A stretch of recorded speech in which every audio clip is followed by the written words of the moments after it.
Hi, I'm Stacey Mikel, and I'm running for this year's Leukemia and Lymphoma Society's Woman of the Year.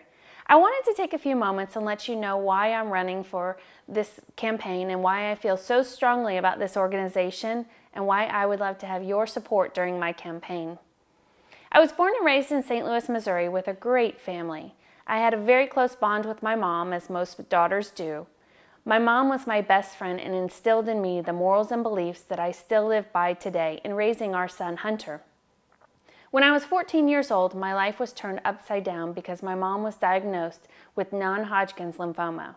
It started out as a small lump in her neck, and we went to many different doctors before they diagnosed her and started her radiation and scheduled for her surgery to remove that mass in her neck. After months of treatment, it seemed as though things were getting better and my mom was going to be okay. You can imagine how relieved I was as a young girl to believe that my mom was going to be around forever and she'd watch me become a woman and have my own family and my son Hunter. A few years passed with no problems, but my junior year of high school is when the cancer came back. I had just gotten my driver's license, so I was able to drive her to her daily doctor's appointments, chemotherapy sessions, and even a few blood transfusions. I used to donate as much blood as I humanly possibly could because I was the only one in our family that was her same blood type. This went on and on as her condition slowly deteriorated. It got to the point where she no longer had the energy to walk and had to use a wheelchair even for the simplest tasks. I still remember pushing her in a wheelchair to the homecoming football game. She refused to let the cancer keep her at home and keeping her from seeing me dance on the drill team at my high school.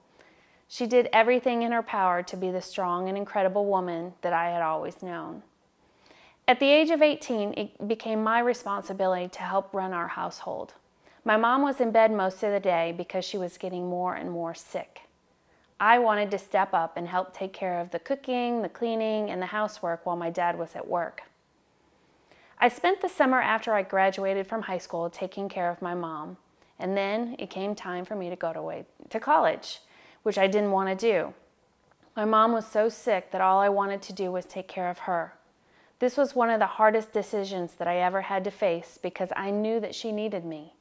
I fought with my mom and I said I needed to stay with her and help her, but she demanded I go to college and told me that she would be fine. I used to go to class, but my heart and my mind wasn't into it because all I could think about was my mom. I would talk to her every day on the phone and she would tell me that she was fine, but I knew she was just saying that so I wouldn't worry. When I came home for Thanksgiving break, the worst possible news came. My dad took my brother and I aside to tell us the news. The doctor had said that the cancer had spread to many of her major organs and that she only had a year or less to live.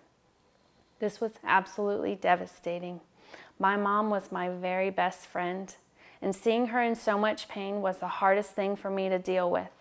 They would give her so many drugs for the pain that all she would do was sleep. I treasured every day from that point on. 4 months later, Mom passed away. It would mean the world to me if you could visit my website, staceysmomlls.com, and contribute anything you can, and then share this video with your friends and family through social media and email. My goal of this campaign is to raise over $200,000 to help find a cure for this horrible disease that takes so many loved ones far too soon. Please help me in any way that you can so no other daughter has to go throughout their life without their mom.